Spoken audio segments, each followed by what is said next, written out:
안녕하십니까? 오늘 말씀의 제목은 너희는 그의 말을 들으라입니다. 1절 말씀 5절을 같이 읽겠습니다. 시작. 말할 때에 호련히 빛난 구름이 그들을 덮으며 구름 속에서 소리가 나서 이르시되 이는 내 사랑하는 아들이요 내 기뻐하는 자니 너희는 그의 말을 들으라 하시는지라. 예수님은 베드로의 신앙 고백을 들으신 후 예수님이 메시아로서 많은 고난을 받고 죽임을 당하고 다시 살아날 것을 말씀하셨습니다. 그러자 베드로는 항변하며 예수님의 십자가의 길을 반대하였습니다. 예수님은 이런 베드로에게 십자가의 의미를 가르치시고자 씨름하셨습니다. 그리고 예수님의 변형되신 모습을 보여주시면서 십자가 고난을 통해 얻게 될 부활의 영광을 가르쳐 주십니다. 여기서 우리가 십자가를 끝까지 감당할 수 있는 비결을 깨닫게 하십니다. 곧 예수님의 고난에 동참함으로 얻게 될 영광을 소망하는 것입니다. 오늘 말씀을 통해 우리도 부활의 영광을 소망하며 십자가의 길을 갈 수 있는 믿음을 배울 수 있기를 기도합니다. 제1장 변형되신 예수님 1절을 보십시오. 엿새 후에 예수께서 베드로와 야고보와 그 형제 요한을 데리시고 따로 높은 산에 올라가셨더니 예수님이 많은 고난을 받고 죽임을 당한 후 사흘 만에 다시 살아날 것을 말씀하신 후 엿새가 지났습니다. 그날 이후 제자들은 큰 충격에 휩싸여 있었습니다. 그들은 예수님의 말씀을 받아들이고 싶지 않았습니다. 예수님이 예루살렘에 올라가셔서 죽임을 당하면 그동안 예수님을 따르며 품었던 꿈이 완전히 물거품이 되기 때문입니다. 제자들은 예수님이 다윗 왕과 같은 힘있는 메시아로서 이스라엘을 로마의 압제에서 구원하실 것을 기대했습니다. 그런데 예수님이 죽으신다고 하니 그런 일은 절대로 있어서는 안 될 일이라고 강하게 거부하였습니다.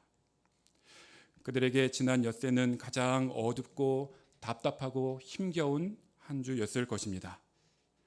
무거운 정막 속에 간간히 한숨소리만 들릴 뿐이었습니다. 베드로는 너는 나를 넘어지게 하는 자로다 하신 책망이 자꾸 떠올라 마음고생이 심했을 것입니다. 모든 것을 버리고 예수님만 바라보고 따랐는데 이제 남는 것은 무엇인가?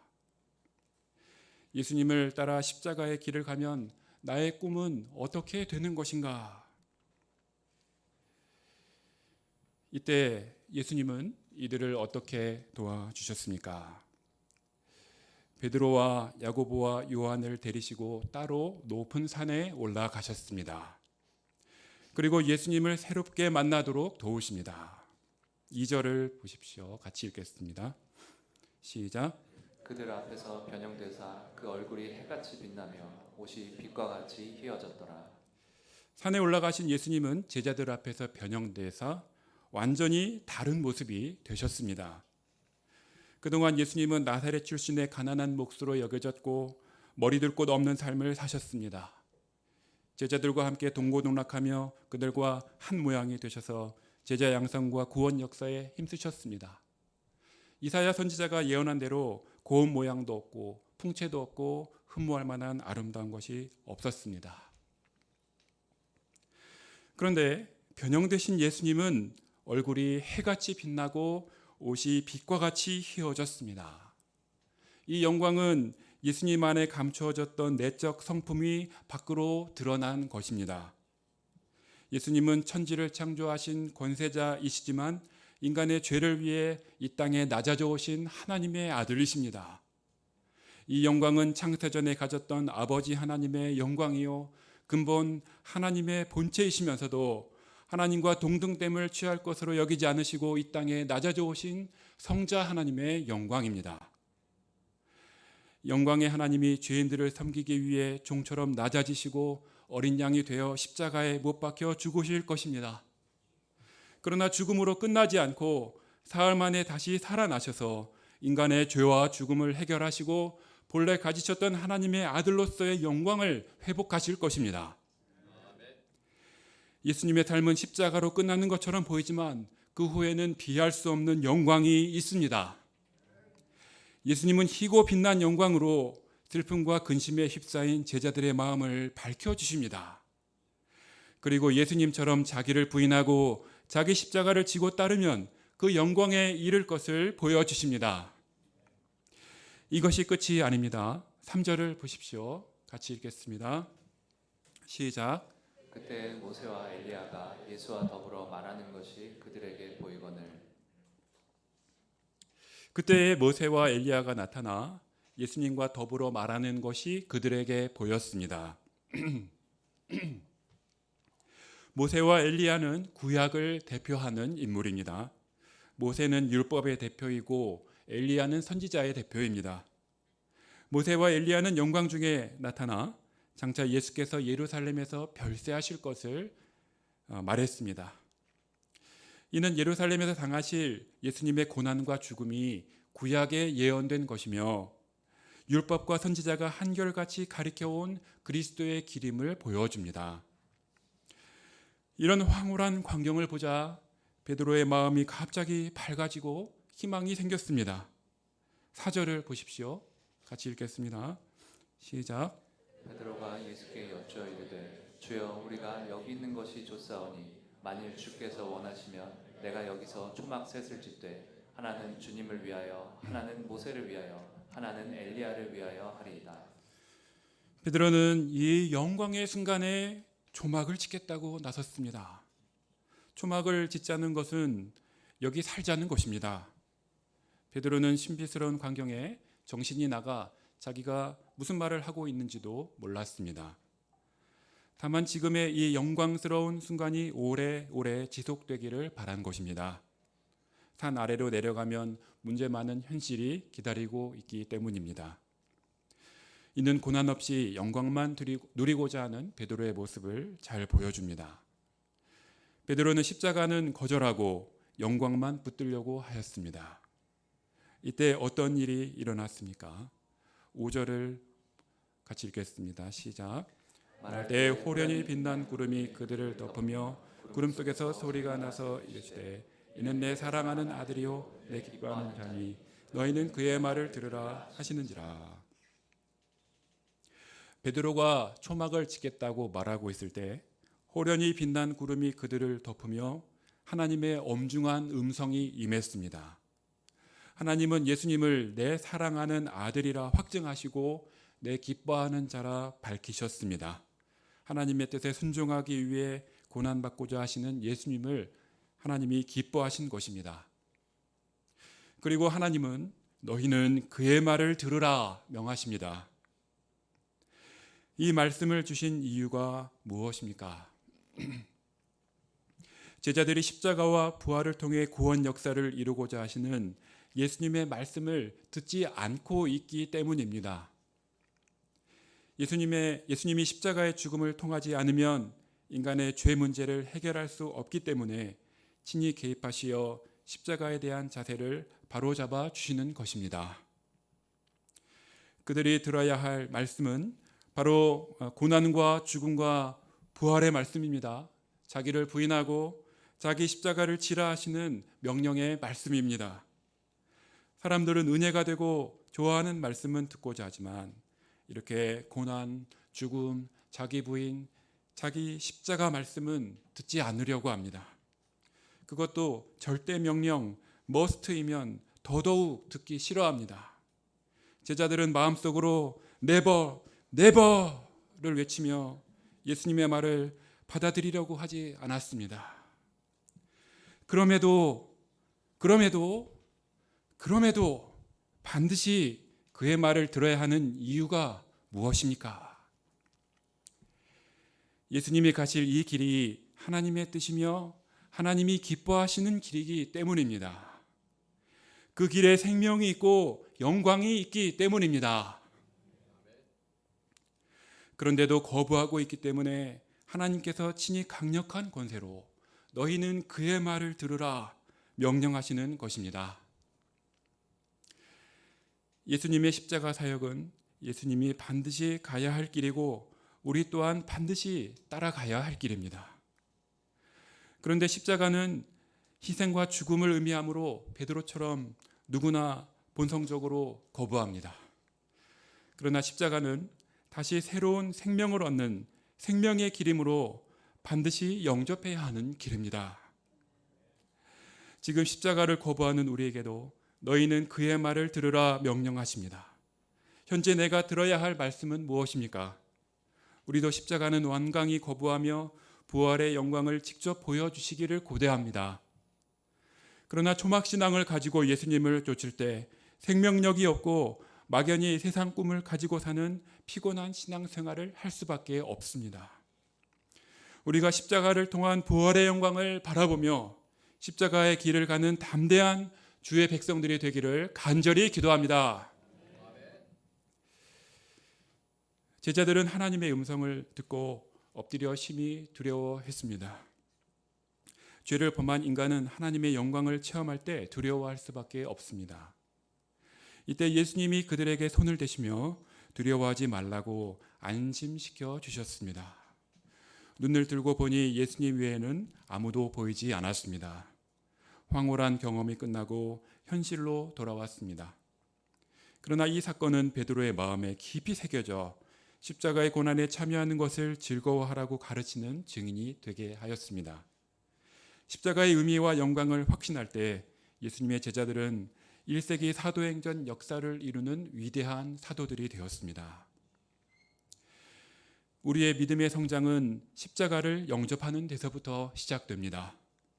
십자가를 피하며 계산하고 영광만 얻고자 하는 사람이 있고 십자가를 영접하고 적극적으로 주님을 따르는 사람도 있습니다. 예수님은 인자가 아버지의 영광으로 올 때 각 사람이 행한 대로 갚으리라 하셨습니다. 십자가를 통한 부활의 영광을 바라는 믿음의 인생에 하나님이 축복하시는 영광이 따르게 될 것입니다. 우리가 십자가를 영접하고 적극적으로 감당하는 가운데 부활의 영광을 누리기를 간절히 기도합니다. 2학기 캠퍼스 사역의 십자가를 지고자 준비된 마음이 되게 하시기를 간절히 기도합니다. 9절을 보십시오. 읽어보겠습니다. 시작. 그들이 산에서 내려올 때에 예수께서 명하여 이르시되 인자가 죽은 자 가운데서 살아나기 전에는 본 것을 아무에게도 이르지 말라 하시니. 예수님은 사람들이 메시아 사역에 대해 오해할 수 있으므로 예수님이 죽은 자 가운데서 살아나기 전에는 산 위에서 본 영광을 전하지 못하게 하셨습니다. 산에서 내려오는 길에 제자들이 예수님께 물었습니다. 그러면 어찌하여 서기관들이 엘리야가 먼저 와야 하리라 하나이까? 당시 서기관들은 말라기 말씀을 근거로 엘리야가 먼저 와서 모든 것을 회복한 후에 메시아가 영광 중에 나타나 메시아 왕국을 건설할 것이라고 가르쳤습니다. 그런데 그 엘리야는 예수님 오신 이후에 나타났으며 모든 일을 회복하지도 않았고 예수님과 대화한 뒤 사라졌을 뿐입니다. 혼란스러운 제자들에게 예수님은 엘리야가 과연 먼저 와서 모든 일을 회복하리라 말씀하시며 그 엘리야가 이미 왔으나 사람들이 그를 알지 못하고 임의로 대우하였다고 하셨습니다. 예수님도 이와 같이 그들에게 고난을 받으리라 하셨습니다. 그제야 제자들은 그 엘리야가 바로 세례 요한인 줄을 깨닫게 되었습니다. 과연 세례 요한이 먼저 와서 예수님을 보고 보라 세상 죄를 지고 가는 하나님의 어린 양이로다 외쳤으니 그 예수님이 바로 메시아가 분명하다는 것입니다. 그렇기 때문에 제자들은 더더욱 하나님의 구원은 십자가를 통해 구원받고 영생을 누리게 하시는 역사임을 받아들여야만 합니다. 제2장 귀신 들린 소년을 고치신 예수님. 예수님과 제자들이 산에서 내려오자 한 문제가 기다리고 있었습니다. 한 사람이 예수님께 와서 꿇어 엎드려 간구했습니다. 15, 16절을 같이 읽어보겠습니다. 시작. 주여 내 아들을 불쌍히 여기소서. 그가 간질로 심히 고생하여 자주 불에도 넘어지며 물에도 넘어지는지라. 내가 주의 제자들에게 데리고 왔으나 능히 고치지 못하더이다. 제자들은 앞서 예수님으로부터 권능을 받았고 2명씩 짝을 지어 전도 여행을 할 때 병든 자들과 귀신 들린 자들을 치유한 경험이 있었습니다. 그런데 지금은 2명이 아니라 9명이 있었는데도 고치지 못해서 쩔쩔매고 있었던 것입니다. 17절을 읽어보겠습니다. 시작. 예수께서 대답하여 이르시되 믿음이 없고 패역한 세대여 내가 얼마나 너희와 함께 있으며 얼마나 너희에게 참으리요 그를 이리로 데려오라 하시니라.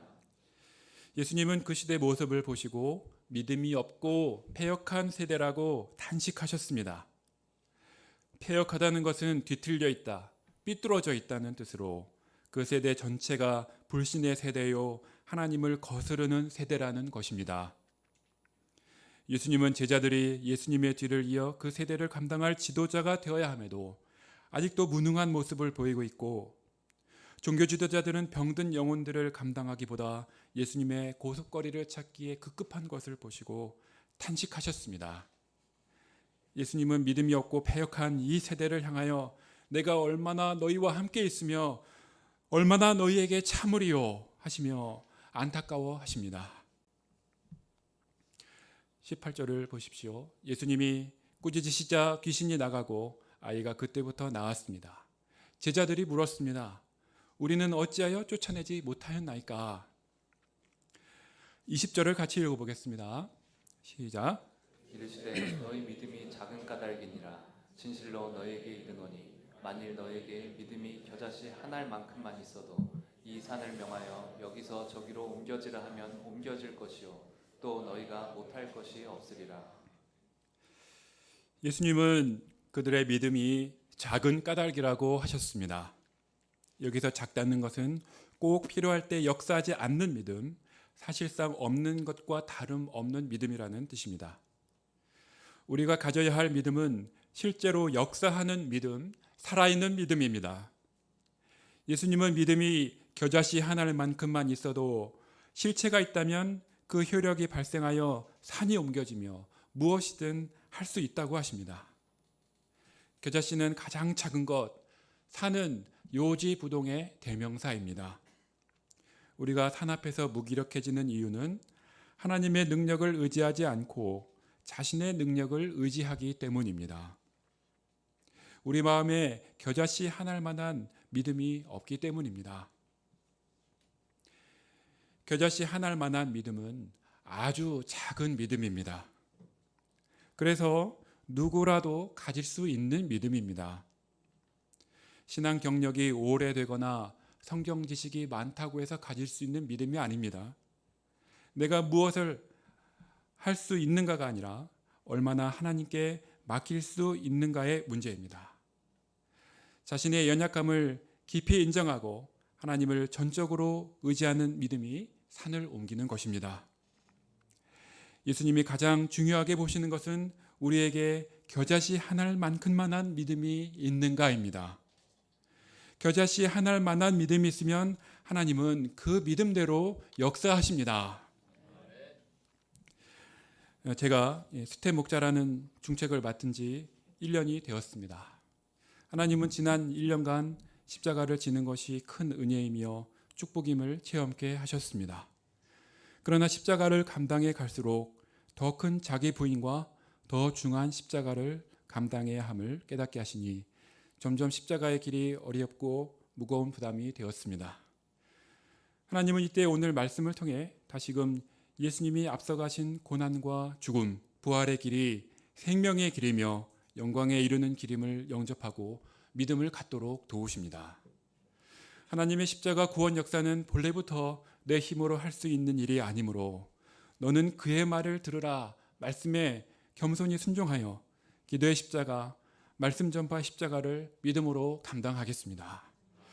제가 주님의 영광에 동참할 것을 소망하며 예수님과 함께 십자가의 길을 따르는 종이 되기를 간절히 기도합니다. 결론적으로 예수님은 해와 같이 빛나는 영광의 하나님이십니다. 하나님은 빛난 구름 가운데서 이는 내 사랑하는 아들이요 내 기뻐하는 자니 너희는 그의 말을 들으라 말씀하십니다. 높은 산에 초막을 짓고자 하는 세상 꿈을 부인하고 그의 말을 들음으로 진정한 영광에 이르는 삶을 살기를 기도합니다. 또한 겨자씨 한 알만한 믿음으로 내 앞을 가로막는 산이 옮겨지고 병든 영혼을 살며 생명을 구원하는 일에 쓰임 받는 종들이 되기를 간절히 기도합니다. 제가 기도하겠습니다. 하나님 아버지, 예수님이 가신 십자가의 길이 영광에 이르는 길임을 가르쳐 주셔서 감사합니다. 너희는 그의 말을 들으라 하신 말씀에 순종하여 자기 부인 자기 십자가를 감당하며 주님을 따르도록 도와주십시오. 저희가 겨자씨 하나만큼만한 믿음을 덧입어 캠퍼스 영혼들을 살리는 능력 있는 제자들이 되게 하시기를 간절히 기도합니다. 예수님 이름으로 기도합니다. 아멘.